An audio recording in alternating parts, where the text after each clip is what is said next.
안녕하세요. 캠퍼스 멘토라는 진로교육 기업은 8년 전에 창업해서 현재까지 잘 성장시키고 있는 안덕배라고 합니다. 저는 집은 경기도지만 어저께 내려와서 혹시 용문중학교 아세요? 용문중학교에서 어저께 3학년 대상으로 특강을 하고 어저께 이제 서산에서 잠을 자고 아침에 중요한 미팅이 있어서 교양문하고 미팅하고 같이 왔는데 항상 부산에 굉장히 자주 와요. 근데 자주 오는데 어찌 보면 서울하고 부산하고 거리가 멀지만 이런 교육에 대한 열정은 큰 차이가 없다는 게 좀 많이 느껴져서 저는 이제 지역사회에 대한 교육의 관심이 정말 많이 달라지고 있구나라는 느낌입니다.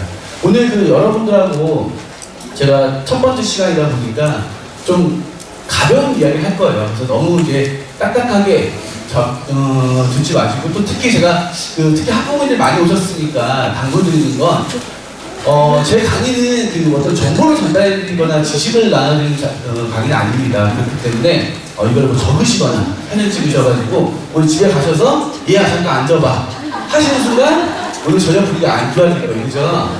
오늘 학부모님들한테 말씀드리는 건 여러분들이 좀 느끼시라고 말씀을 드리는 거지 아이들에게 정보를 드리라고 이제 하는 건 아닙니다. 우리 아이들은 학교에서 굉장히 많은 진로 교육을 받고 있고요. 또 스스로도 많은 고민을 하고 있습니다. 그래서 그 아이들은 이해해 줄 수 있는 마음을 가지시라는 마음으로 제가 진행하도록 하겠습니다. 저희 회사 처음 들어보셨을 텐데요. 캠퍼스 멘토라는 회사입니다. 저희 회사의 사명이에요. 올바른 진로교육을 통하여 세상에 선한 영향력을 펼쳐나가겠다는 제 개인 가치관을 가지고 이제 회사를 창업을 했습니다. 그래서 제가 이제 선한 영향력이라는 단어를 쓰니까 다들 저한테 크리스찬이라고 물어보시더라고요. 물론 이제 그만큼 이제 좀 좋은 활동을 하고 싶다라고 이제 생각해서 회사를 만들었는데, 제가 이건 첫 장에 보여드린 이유가 뭐냐면요. 요즘 젊은 친구들이 단지 높은 연봉과 안정된 환경만을 쫓는 친구들은 아닙니다. 요새 애들은요, 내가 하고 있는 일과 내가 다니고 있는 기업들이 어떠한 세상의 가치를 구현하고 있는지 그 의미를 굉장히 중요하게 여깁니다. 그래서 본인이 어떤 직업을 선택할 때든 또 어떠한 기업을 선택할 때든 그 의미와 가치, 철학이 얼마나 중요해지고 있는지를 보여주기 위해서 말씀드렸고요. 저는 혹시 난타라는 공연 아세요? 네, 송승환 회장님, 난타라는 공연 기획사에서 처음으로 이제 해외 마케터로 출발했습니다. 그래서 7년간 송승환 회장님 모시면서 난타를 세계 알리는 역할을 했었고요. 그 이후에 이제 SK라는 대기업에서도 마케팅을 하면서 한 10년 정도 했던 마케팅 전문가입니다. 그런데 8년 전에 잘 다니던 SK 사표를 던지고 지금은 진로교육 기업을 운영하고 있습니다. 자, 그래서 처음이니까 좀 재밌는 질문 한번 던질게요. 우리나라 1988년도 88 올림픽 때 몇 위에 있을까요? 기억나세요? 몇 위? 4위. 예, 4위예요. 맞습니다. 4위. 그러면 2002년 한일 월드컵 몇 위 했죠, 우리? 4위. 그죠? 다 아시죠? 그러면 2018년 평창 동계올림픽 몇 위에 있을까요? 아닙니다. 알지? 희한하죠? 7위예요, 7위. 자, 우리 30년 전의 결과를 기억하고 계시고, 몇 년 전부터 기억하는데, 올해 했던, 우리나라에서 열렸던 올림픽의 순위를 기억 못하세요. 신기하죠? 전 진로교육을 하다 보니까 그걸 이제 이렇게 해석합니다. 그전에 우리가 어쨌든 성적이라든가 순위에 굉장히 집착을 했었어요. 그죠? 근데 올해 평창 올림픽은 순위와 성적보다 더 아름다운 장면들이 많이 연출됐었어요. 그죠? 북한이 참가하면서 굉장히 평화 무대를 조성했고요. 그리고 그 추운 지역에서 오랫동안 연습하면서 훌륭하게 자원봉사를 했던 자원봉사자들의 노고도 기억을 하고 있고요. 우리 영미했던 그것도 이제 아름다운 순간들도 기억을 하고 있습니다. 즉 이제는 성적과 순위보다도 더 의미 있는 가치 있는 일에 사람들이 집중하고 있다라는 거를 저는 이제 이번 평창올림픽을 보면서 느꼈어요. 그래서 제가 최근에 지금 송승환 회장님을 많이 쫓아다녀요. 제가 모셨던 분이기도 하고, 그래서 그분이 개막식 때 2시간 동안 전 세계 수십억 명을 감동시킬 수 있었던 그 능력을 올림픽이 끝났지만 우리 아이들의 교육으로 돌려주자 해서 지금 제가 같이 콘텐츠를 기획하자라고 지금 쪼르고 있어요. 그래서 아마 머지않아 송승환 회장님이 저랑 같이 만드신 좋은 교육 콘텐츠가 선보일 날이 있지 않을까 기대를 해봅니다. 저는 원래 앞으로 안 가요? 네. 대학생 때 멘토로 활동했었어요. 지난 10년간 한 500명 정도 되는 대학생들 만나면서 그들의 고민을 들어주면서, 이들이 생각보다 많은 고민을 가지고 있구나. 그거를 좀 도와줘야겠다 해서, 잘 다니셨는데, 대기업을 살펴 던지고 창업을 하게 됩니다. 재밌는 거 한번 또 여쭤볼게요. 저희 회사 연구에서 이제 발표한 자료, 조사한 자료인데, 자, 1번, 2번, 3번, 4번의 꿈의 주인공들이, 꿈의 직업들이 1번, 2번, 3번, 4번의 꿈의 직업들인데, 이 1번, 2번, 3번, 4번의 주인공들을 맞추는 겁니다. 근데 제가 이 문제를 한 10만 명한테 지금 강의를 하면서 냈는데, 단 한 명도 못 맞췄어요. 자, 뭘까요? 이거 맞히시면 진짜 대단하신 분이에요. 뭘까요? 제가 힌트 드릴게요. 우선 초중 고대 아니고요, 10대, 20대, 30대, 40대 아니고요, 엄마, 아빠, 할아버지, 할머니 아니고요, 남녀노소 아닙니다. 자, 또 뭐가 남았을까요? 뭐가 남았을까요? 아닙니다. 놀랍게도 이 꿈의 주인공들은 1986년의 청소년들과 2016년의 청소년들의 꿈의 직업입니다. 보시면 겹치는 직업이 굉장히 많아요. 그죠? 근데 우리 86년도, 30년도 더 된 그때의 시대와 지금의 시대는 비교할 수 없을 만큼 바뀌었죠. 하지만 그때 당시의 청소년들과 지금의 청소년들의 꿈의 직업은 그렇게 달라지지 않았어요. 왜일까? 물론 여기에 소개된 직업들이 그만큼 매력적이고 또 인기 있는 직업이라서 그럴 수도 있지만, 달리 해석하면 우리 아이들이 비슷한 환경에서 비슷한 경험을 하고 비슷한 교육을 받았기 때문에 좀 더 비슷해지는 거 아닌가라고 생각이 듭니다. 물론 이 직업이 나쁘다는 건 아니에요. 근데 2016년 말고 10년 뒤인 2026년에도 만약 같은 결과가 나온다면 우리나라는 굉장히 암울해질 거예요. 왜? 이미 여기 나와 있는 수많은 직업들은 이미 4차 산업혁명 이후에 사라질 직업뿐이다 라고 얘기된 직업들이 많이 있거든요. 그렇기 때문에 우리 아이들에게 새로운 꿈을 꿀 수 있는 새로운 교육들이 필요하다 생각하면서 제가 이 말씀을 드린 겁니다. 그래서 이제 4차 산업혁명이라든가 미래사회 변화에 대해서 우리 아이들한테 이야기해주는 이유는, 국영수 공부하기 바쁜데 무슨 미래산업, 4차 산업 이게 아니라 새로운 꿈을 꿀 수 있게 하는 기회를 제공하기 위함입니다. 몇 가지만 제가 말씀드릴게요. 포스트 모바일 세계, 디지털 금융망 들어보셨나요? 자, 쉽게 얘기하면 뭐냐면, 제가 출장이나 여행 가려고 공항에 도착하면요, 공항에 도착하는 순간 메시지가 와요. 스마트폰에 메시지가 울려요. 제가 공항에서 필요한 안내 문자라든가 이벤트 문자들이 막 옵니다. 여러분도 아마 경험하셨을 거예요. 근데 지금은 당연하다고 느껴지시잖아요. 근데 생각해보면 기분이 나빠요. 몰래 여행 가려고 공항에 도착했는데 막 울리는 거예요. 공항 오신 걸 환영합니다 하면서. 그죠? 누군가 저를 실시간으로 감시하고 있다는 게 굉장히 위험한 습관이다라는 생각이 들더라고요. 지금은 단지 우리가 들고 있는 스마트폰이 실시간으로 위치 정보만 기업에 제공하고 있지만, 점점 고도화된 기술들이 우리 몸속에 들어올 겁니다. 그러면 그때는 위치 정보뿐만 아니라 신체 정보, 건강 정보, 심지어는 감정 정보까지 실시간으로 기업에 제공하는 그러한 시대가 올 거다. 그게 이제 포스트 모바일 세계라고 얘기합니다.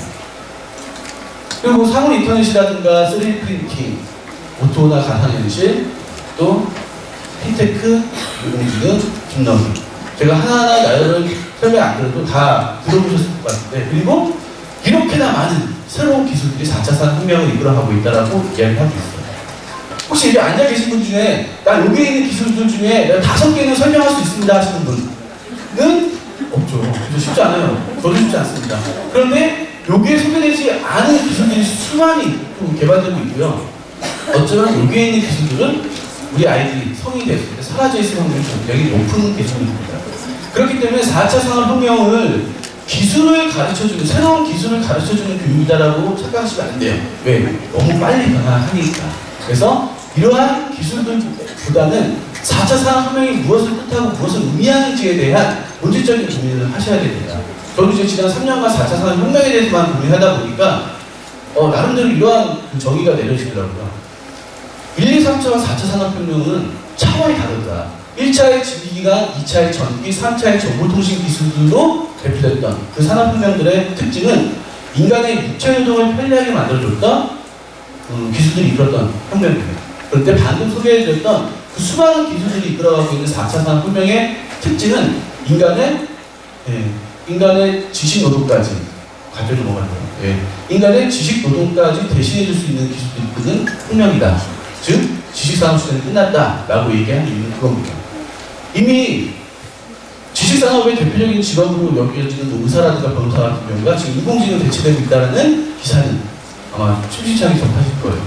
그렇기 때문에 그동안의 산업혁명과 4차 산업혁명의 의미는 차원이 다르다라고 이제 느끼시면 될 것 같고요. 그래서 이분이 이제 그런 말씀을 하시죠. 이분이 누구냐면 한 게임 창업했고 네이버도 창업했고 카카오까지 창업하신 김범수 부장이라는 분인데 우리나라에서 인사이트가 가장 높으신 분이 한 분입니다. 그분이 한 강연장에서 이런 말씀을 하세요.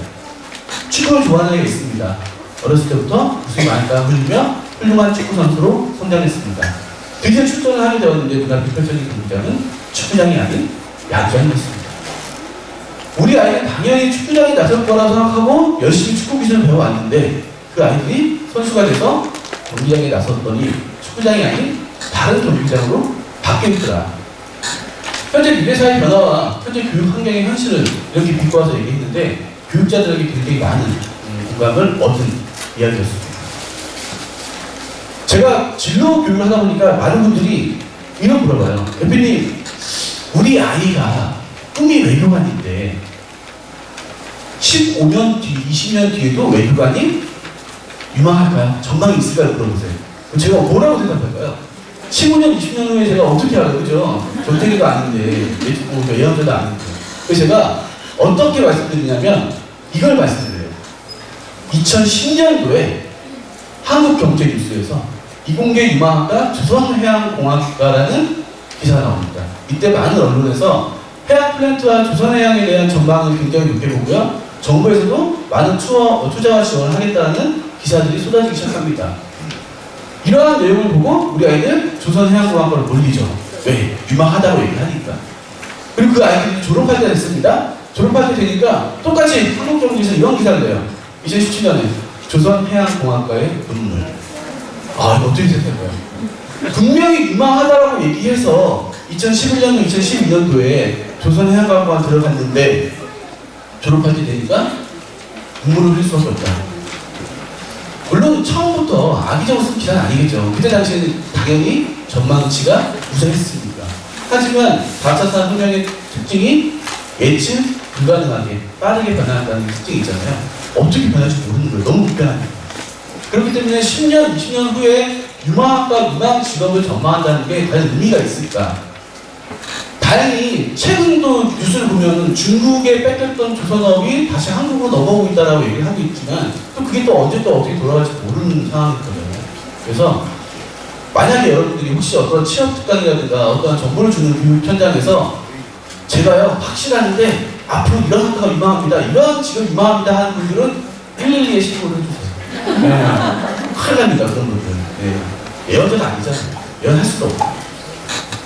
그래서 급변한 미래에서 우리는 무엇을 어떻게 준비해야 되나 이제 이런 고민들이 이제 되는데 저도 이제 이 고민을 하다가 저한테 힌트를 주신 분을 발견합니다. 왜냐면 방금 잠깐 나왔던 이분이 제프 베조스가 이런 말을 해요. 10년 후에도 변하지 않는 것에 주목해라. 우리가 미래사회의 변화, 4차 산업혁명의 변화 이런 얘기를 하다 보니까 변화에 집중을 해요. 변화에.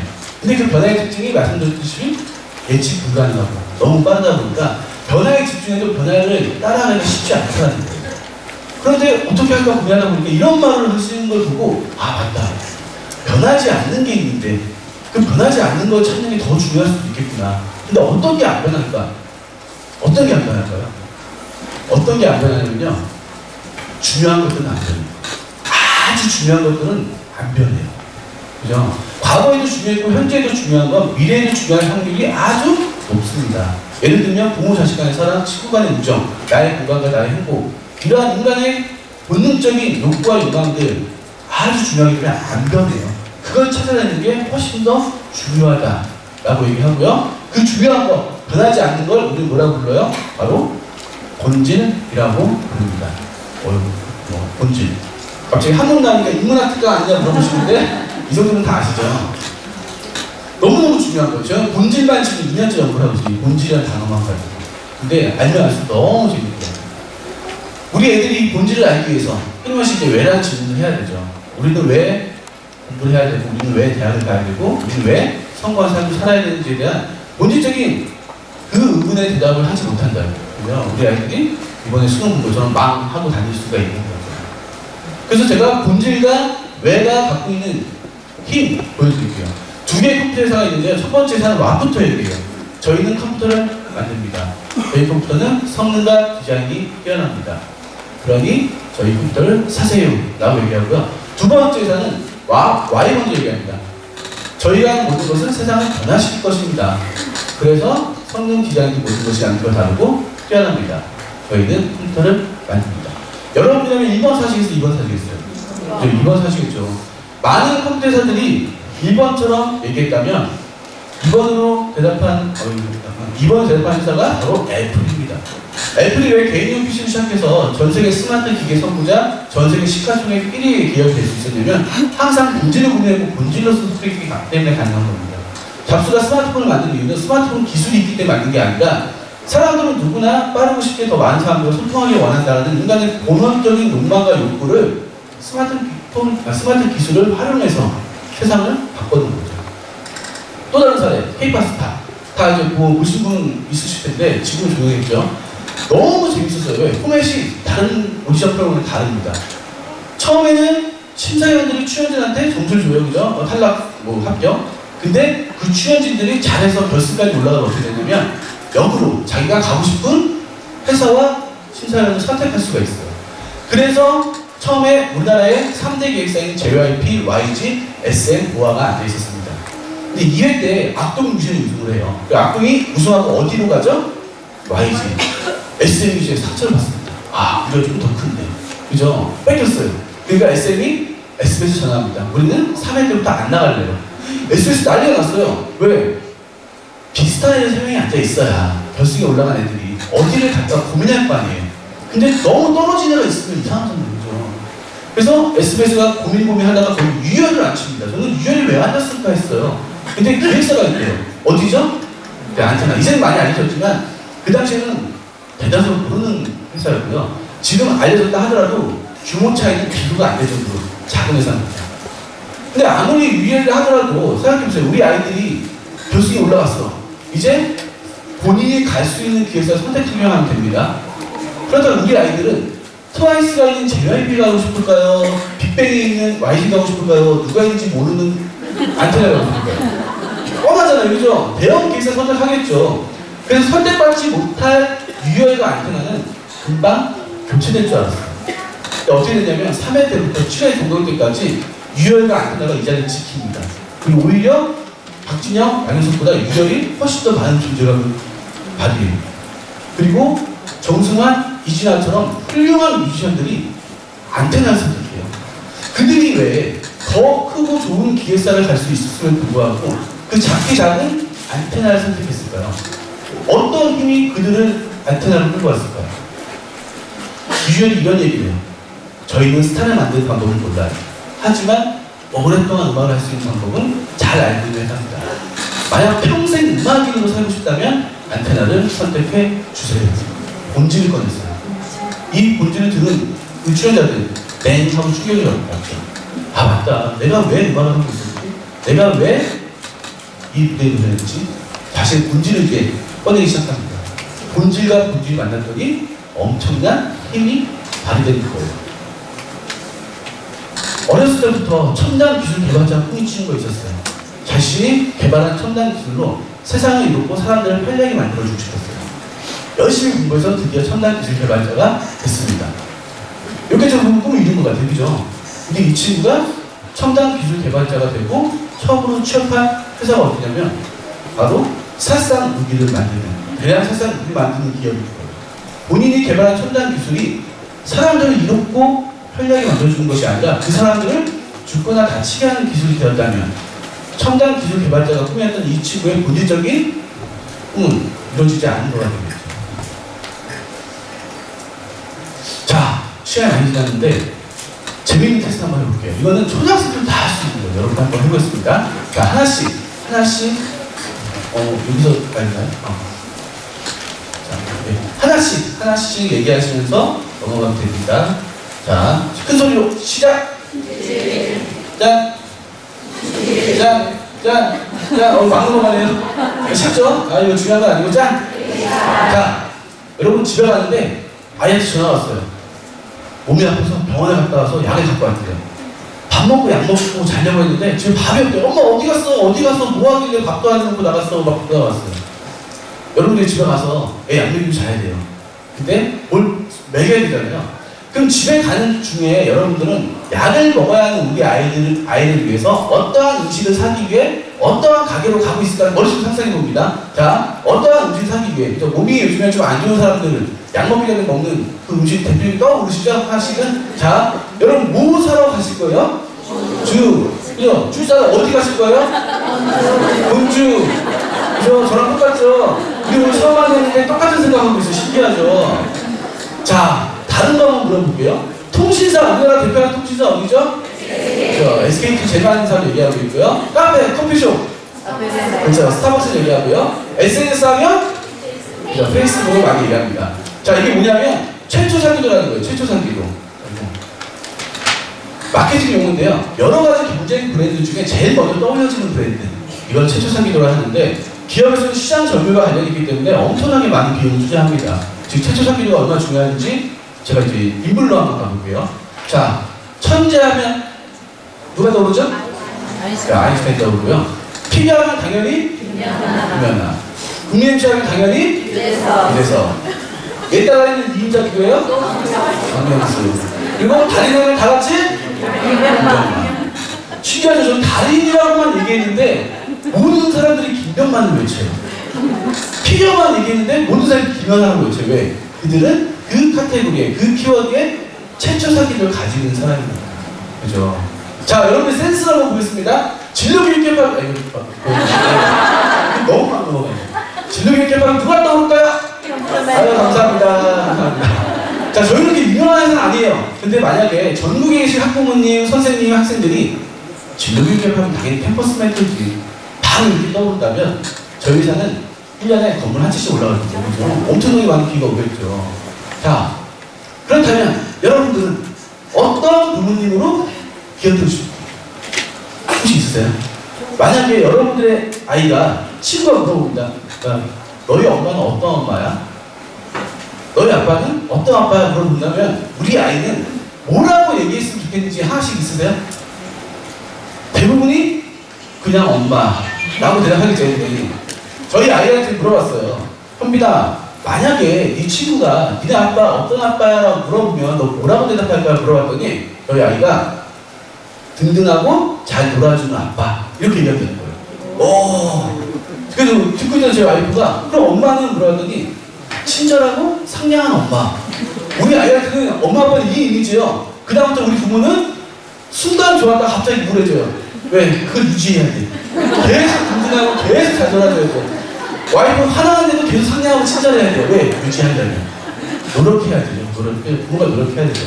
내가 우리 아이에게 어떠한 부모가 되고 있다는 게 있으면 그 아이가 그걸 자연스럽게 얘기할 수 있을 만큼 노력하셔야 됩니다. 근데 만약에 우리 아이들도 마찬가지예요. 학교에서, 지역사회에서 이거 하면 예지. 자, 이거 하면 예지. 예를 들면 부산의 영도 같은 경우는 춤하면 누구예요? 강다니. 이런 거 있었잖아요. 그죠? 바로 떠오른다면. 창의력하면 예, 수학하면 예, 축구하면 예. 뭐라도 하나만 떠오른다면 그 아이에게 기회가 많이 옵니다. 그래서 우리 아이들이 자신의 본질을 찾고 자신의 역량을 키울 수 있는 교육을 시켜줘야 된다 말씀을 드리는 겁니다. 3년 전에 금수저 후저 논란이 일었을 때 많은 분들이 계산을 하죠. 내가 음수저인지 후수저인지 다 아파트 평수 자동차 100이랑 해가지고 결국 후수저로 8년 받고 다 좌절을 그래서 대부분 후수저 맞죠? 자, 근데 그 좌절하고 있는 수많은 사람들을 위로하기 위해서 한 웹툰 작가가 페이스북에 이 글을 올립니다. 버텨야 한다. 뜨거운 불 속에 버텨야 산다. 960도 은인도 같다. 1063도 금도도 같다. 1200도 은은 버텼다. 그리고 어떻게 됐죠? 네. 무엇보다 아름다운 도자기로 태어났다. 버티자. 중요한 건 어떻게 태어났냐가 아니라 얼마나 버티느냐입니다. 자, 우리 중학교 때 금과 은이 녹는 운도 다 배웠잖아요. 그거를 자신만의 창의력을 발휘해서 수많은 사람들을 유화하는 글을 올립니다. 이 작가는 일약 스타들을 오르면서요, 엄청난 경제적 가치까지 보상을 받습니다.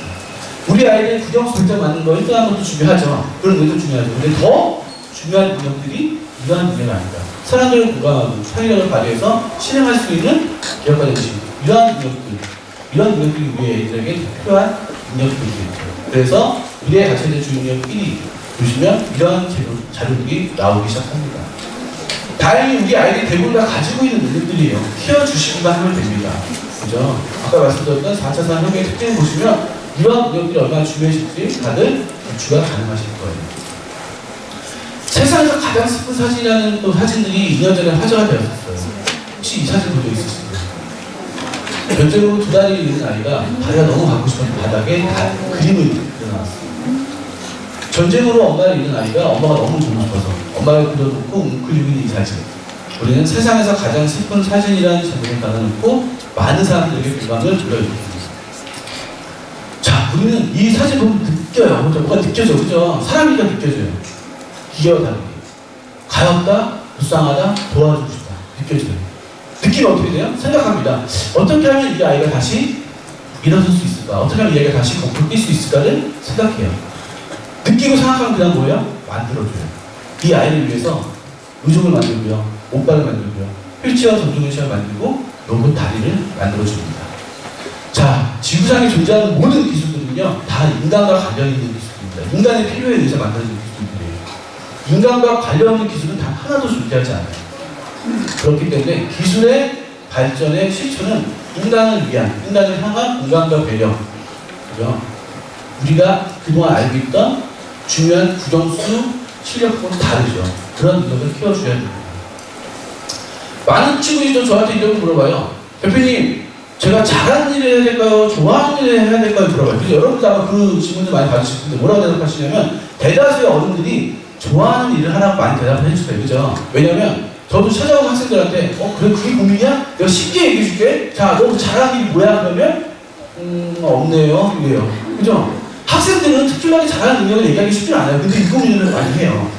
그럼 정답은 또 좋아하는 일을 하라고 얘기할 수밖에 없는 거잖아요. 저도 그렇게 해오다가 최근에 좀 바뀌었어요. 왜냐면 우리나라 청년창업가들이 7년 이내에 10명 중에 9명이 망합니다.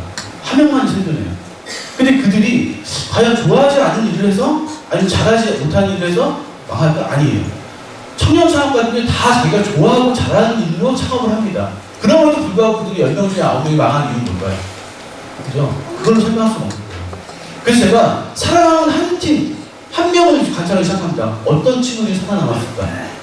공통점이 나타나기 시작해요. 어떤 친구들이 살아나느냐면요. 자, 이런 사람들. 누군가에게 필요한 일을 하는 사람들.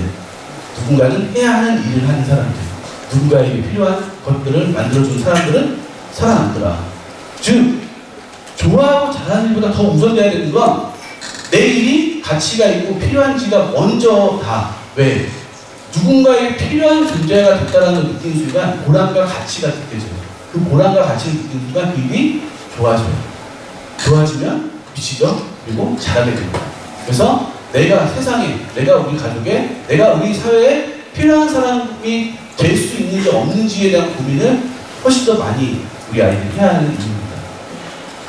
자, 거의 마지막 부분에서 이제 제일 중요한 얘기를 할게요. 그게 제 창업 스토리. 내가 들어왔습니다. 오늘의 하이라이트.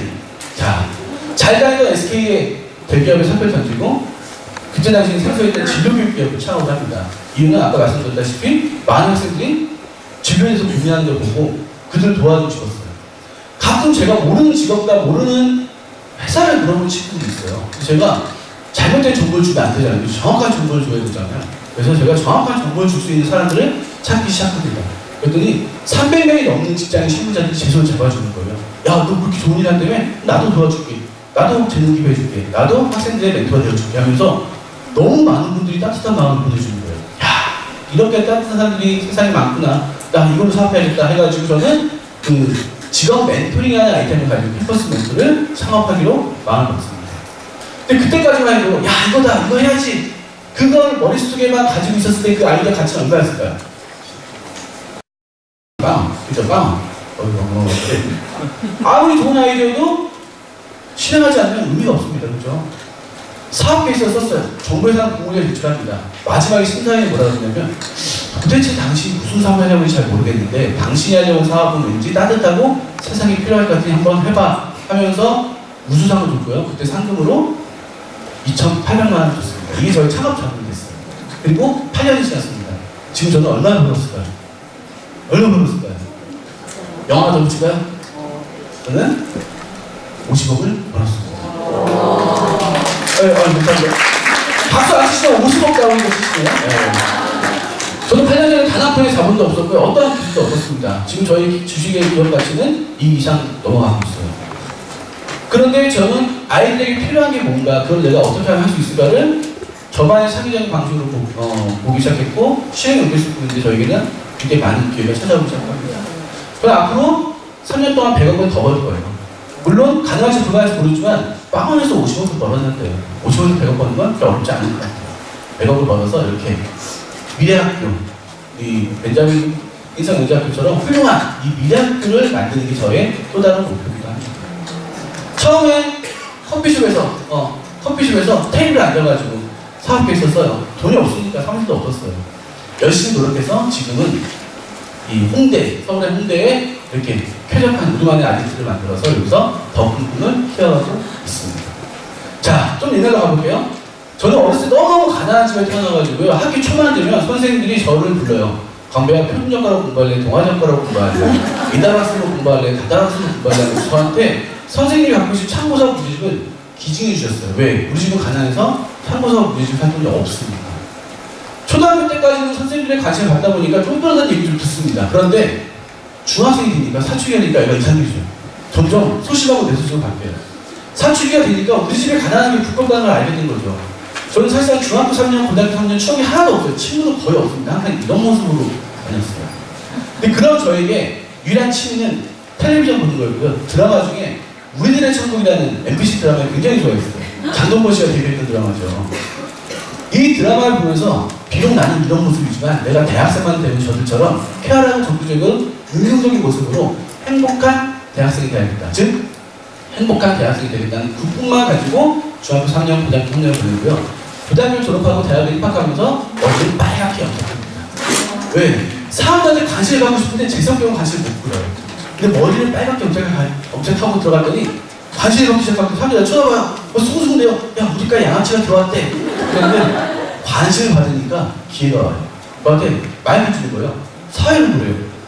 성격은 안 바뀌었는데 제 외모만 보고 기회를 주는 거예요. 어쨌든 마이크 잡았습니다. 얼마나 떨리게, 그죠? 성격이 안 바뀌었습니다. 근데 지금 내가 떨린다고 이 기회를 놓치면 다시는 마이크가 안 올 것 같은 거예요. 떨리는 손과 떨리는 무릎을 버팁니다. 그랬더니 4년 내에 저에게 마이크가 주어졌고 지금처럼 수백 장 앞에서도 전혀 낯설지 않은 상태로 바뀝니다. 대학에 들어가자마자 동아리를 8개나 가입을 합니다. 왜냐하면 더 많은 사람들 만나서 성격을 갖고 싶었으니까. 심지어 저는 종교가 없었는데 기독교 동아리까지 들어가서 1년마다 교회를 다녔어요. 왜? 더 많은 사람 만나야 되니까. 시간이 없으니까. 그리고 ROTC로 인간에서 육군 장교로 저는 부산 이렇게 53사단이 저희 공부였는데 육군 장교로 소대장으로 몸을 마칩니다. 이렇게 20살 때부터 25살 때까지 저는 제가 중고등학교 때 꿈꿨던 그러한 청년이 되기 위해서 엄청나게 열심히 노력합니다. 그리고 열심히 노력한 결과 많이 바뀌었어요. 2002년 우리나라에 월드컵이라는 초전 이벤트가 있었죠. 저에게 더 큰 이벤트가 있었는데 피니스 커뮤니케이션이라는 광고 기획사. 이때 당시 MBC, SBS 방송국 들어가기도 힘들었고요. 경쟁률도 1,400대 1이었어요. 그 높은 기획사에 제가 1억을 냈는데 그때 16년 전에 이뤄서 원본을 보여드릴게요. 짠! 저는 경기대학교 1학년까지 졸업했습니다. 4.5점 만점에 3.15. 높은 점수는 아니죠. 제가 여태까지 살면서 단 유일한 자격증은 인터넷 정보공대사. 인터넷으로 검색하면 다 주는 자격증이고요. 자동차 운전이나 태권도가 제가 딴 유일한 자격증입니다. 토익 없어. 잘해서가 아니라 저는 외국에 관심이 없어요. 토익을 본 적이 없습니다. 빵점이 빵점 본 적이 없어요. 일본어 간데 일본어 점수도 없어요. 관심이 없어요. 일본어 못합니다. 무시무시하면 떨려요 막. 경력사 없어. 동아리 활동하느라고 NT만 34번 다니느라고 쓸 게 없어. 이 말도 안 되는 백지 같은 이력서를 그 높은 기업 1,400개의 경쟁에 제출합니다. 뽑힐까 안 뽑힐까요? 안 뽑히겠죠. 누가 뽑겠어. 그죠? 고민할 것 같아요. 이걸 왜 냈을까? 그죠? 근데 냈어요, 안 냈어요? 냈잖아요. 예전에 제 성격이면 못 내요. 창피해서 부끄러워서 어떻게 이런 거 냅니까? 근데 성격을 바꿨더니 용기가 생겨요. 한번 내보지고 떨어지면 어때? 떨어진다고 나라가 망하나? 냅니다. 내니까 욕심이 생겨요. 아, 그래도 뽑혔으면 좋겠다. 욕심이 생기죠. 욕심이 생기면 어떻게 해야 돼요? 욕심을 채워야 돼요. 어떻게 하면 뽑힐 수 있을까 고민하기 시작합니다. 그때부터 간절히 고민하기 시작합니다. 간절히 고민하니까 답이 보이기 시작해요. 어? 홈페이지에 봤더니 홈페이지에 대표이사 인사말이 있어요. 대표이사 홍석규. 그럼 나를 대표한테 직접 홍보해야겠다. 현실을 안 만나줄 것 같은 거예요. 메일 보내야지. 메일 주소도 몰라. 다행히 홈페이지는요. 그 회사에 안내 메일 문의 메일 하나가 나와 있어요. 제가 골뱅이랑 PCI.co.kr 계정 하나 찾았어요. 반반 찾았는데 이름이 홍석규래. 대표적이면 이니셜 것 같은 거예요. 홍석규, HSK, SKH, HMSK 막 조합을 해서 10개를 만들고요. 네이버 다음 사이버즈에서 서울에 사는 4, 50대 홍석규를 검색해서 40개 더 찾아서 50개 이메일에 이 이력서 도구에서 또 보내. 대표님, 저라는 사람이 있는데 열심히 나가시면 나와서 가진 건 없지만 나 여기서 너무너무 들어보고 싶다. 그래서 이 방법까지 써보니 혹시 내 메일을 읽어주시다면 한 번만 기억난다. 다음날 아침에 제가 조합한 회사 계정 하나가 수신하게 됐어요. 분명히 그 회사를 읽었고 대표가 일성이 높은 거예요. 너무 떨렸어요. 왜? 내가 읽어줬으니까. 어쩜 내가 뽑힐지도 모른다고 기대하고 있습니다. 하지만 학교가 발표까지 2주의 시간이 남아있었습니다. 2주 동안 저는 어떻게 하면 되죠? 간단히 기도하면 되나요? 아니죠. 어떻게 해요? 내가 읽었잖아요. 매일 주로 찾았잖아요. 어떻게 해요? 매일매일 메일을 보내기 시작합니다. 대표님 저는 어떻게 살아왔고요. 어떻게 살아왔고요. 제가 이 회사에 들어가게 하면 어떻게 해서든 이 회사를 발전시키겠습니다. 매일매일 아침마다 같은 잘 읽어주는 거예요. 너무 기쁜 거예요. 너무 떨려요. 왜? 내가 읽어줬으니까. 어쩌면 뽑힐지 모르니까. 그리고 2주 후 드디어 합격자 발표 메일이 옵니다. 떨리죠? 최선 다했으니까 클릭했습니다. 저는 합격일까요? 불합격일까요? 인정? 굉장히 결과는 불합격이었어요. 그런 노력에는 불구하고 도저히 들어갈 수 없는 이력서입니다. 하지만 불합격 통보를 알기 직전까지 저는 행복했어요. 불안했어요. 행복했잖아요. 왜? 내 꿈을 위해서 최선을 다해 도전하고 있었기 그 시간 저에게 엄청나게 행복한 시간이었습니다. 근데 그 시간 누가 줬어요? 매일매일 이것을 대표가 줬잖아요. 마지막 감사의 메일을 보냅니다. 대표님, 제가 오늘 불합격 통보를 받았습니다. 너무나 당연한 결과라고 생각합니다. 하지만 대표님이 보여준 그 호의에 저는 너무너무 감동을 받았고 너무너무 행복한 시간을 보냈습니다. 이런 시간 주셔서 정말 감사합니다. 비록 이번에 떨어졌지만 열심히 준비해서 내년에 다시 도전할 겁니다. 그때까지 꼭 기억해 주십시오. 그 다음 감사했습니다. 안녕히 계세요. 마지막 감사의 메일 보냅니다. 다음날 아침 전화가 왔어요. 합격했다고. 저는 어떻게 불합격 통보를 받았잖아요. 그죠? 근데 그 말도 안 되는 감사의 메일의 마지막 한 통이 말도 안 되는 이력서가 그 높은 기획사에 1,400개 경쟁을 듣고 합격합니다. 얼마나 짜릿했을까요? 그죠? 제가 살면서 마약이나 도박을 해본 적은 없지만 마약이나 도박을 느낄 수 있는 짜릿한 쾌락보다 더 짜릿한 쾌락을 도전해서 맛봅니다. 그리고 그 쾌락에 중독돼요. 그때 제 인생은 도전에 중독된 사람으로 바뀝니다. 그때 제 메일을 받았던 분은요, 잠깐 보여주시면 보건학교 홍석규 회장님, 친형이 중앙일보 JTBC 전 홍석규 회장님, 그분의 매형이 누구냐면 삼성 이건 회장이에요. 이 말도 안 되는 분한테 말도 안 되는 메일 보내서 나도 뽑아달라고 했으니 얼마나 웃겼겠어요. 그죠? 근데 뽑아줬잖아요. 제가 돈을 썼나요? 빼를 썼나요? 그죠? 제가 생각할 수 있는 저만의 창의적인 방식으로 포기하지 않고 도전할 수 있는 저에게는 엄청난 기적이 일어납니다. 그 후에 란타에 들어갔을 때도 SK에 들어갔을 때도 엄청나게 많은 도전하면서 많은 성과를 이뤄냅니다. 왜? 저는 도전에 중독됐으니까요. 많은 성과를 내고 제가 마케터가 된 지 10년 만에 쓴 이 마케팅 책은 현재 한 대학에서, 서울의 한 대학에서 교재로 쓰입니다. 저는 마케팅 전공한 사람도 아닌데 제가 쓴 마케팅 책이 대학에서 마케팅 교재로 쓰여요. 왜 대학생들이 저를 찾아왔냐면 저는 우리나라에서 굉장히 성공한 문화 마케터가 됐습니다. 왜 나타 성공시켰잖아요. 근데 그 좋은 기치를 내려놓고 저를 찾아온 학생들을 보면서 또 다른 도전, 진로교육을 지원을 창업합니다. 재미로 제가 고등학교 때 열심히 구두 굴렸어요. 공부 잘해서 못했습니다. 집에서 지원이 너무 안 됐어요. 고3 4월달에 전국 수능 모의사를 봤는데 다니엘서 저를 부르는 거예요. 광배야, 잘 들어? 네가 효수를 갈 수 있는 대학 얘기해줄게 하면서 무슨 대학 3개나 얘기해줬는데 처음 들어본 대학이고요. 고3이 제가 처음 들어본 대학. 그래서 선생님 이런 대학이 우리나라에 있어요? 물어봤더니 있어, 네가 갈 대학이야. 너무 충격받았어요. 근데 그 순간 부모님이 떠오르더라고요. 혼나는 게 문제가 아니라 안 그래도 가난해서 뒷바라지 못해준 부모님이 이 사실을 알면 얼마나 미안해하실까, 마음 아파하실까, 그게 먼저 떠오르더라고요. 얘기 못하겠더라고요. 그래서 숨깁니다. 그리고 또 다른 꿈을 키워요. 목표를 세워요. 내가 비록 내신은 구등급이지만 어떻게 해서든 엄마 아빠가 알만한 집에서 가까운 대학에 가야겠다. 제 꿈에 엄마 아빠를 넣었어요. 우리 우리 아이들, 야, 네 인생이니까 네가 열심히 살아야지 안 통해요. 그럼 내 인생을 사망하지 마, 이렇게 하는 거죠. 그 아이의 인생에 그 아이가 책임져야 될 가족, 사회, 사회적 가치, 인생의 철학들을 집어넣기 시작하면요, 애들이 책임 무게가 높아지면서 쉽게 포기를 안 하게 됩니다. 마찬가지로. 그리고 전 6개월 동안 미친 듯이 수능 공부를 합니다. 왜? 난 엄마 아빠가 알만한 집에서 잠깐 여기 가야 되니까. 그리고 6개월 후 저는 전국 수능고사에서 상위 2등급을 받아요. 고백까지 받는 거 아닙니다. 그죠? 저는 가능하니까. 자, 만약에 제가 포기했다면, 힘들어 포기했다면 나올 수 없는 결과.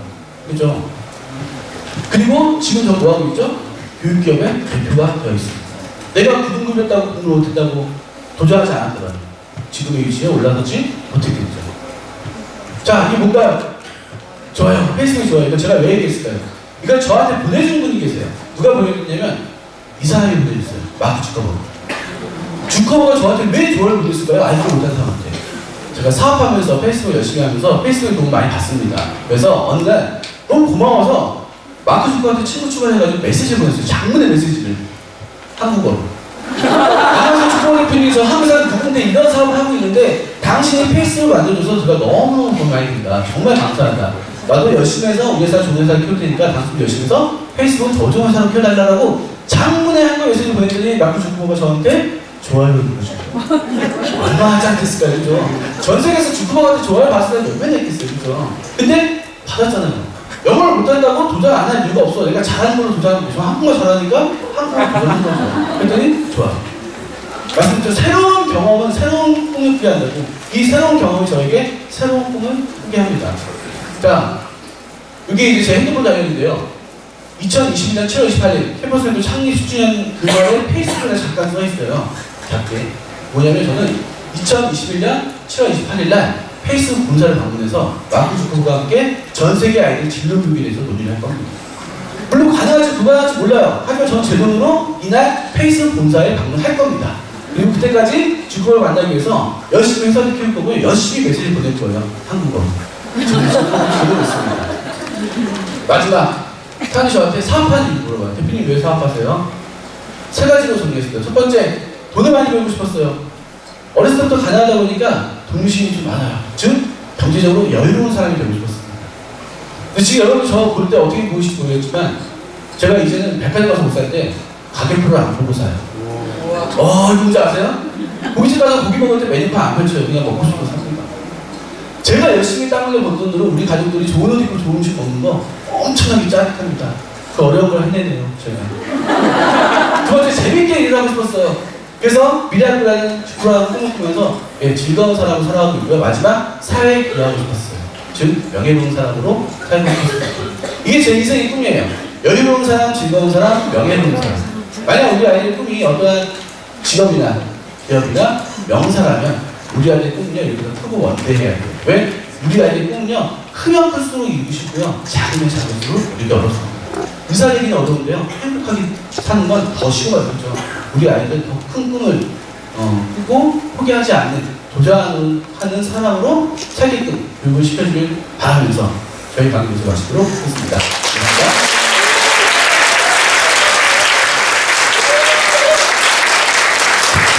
감사합니다.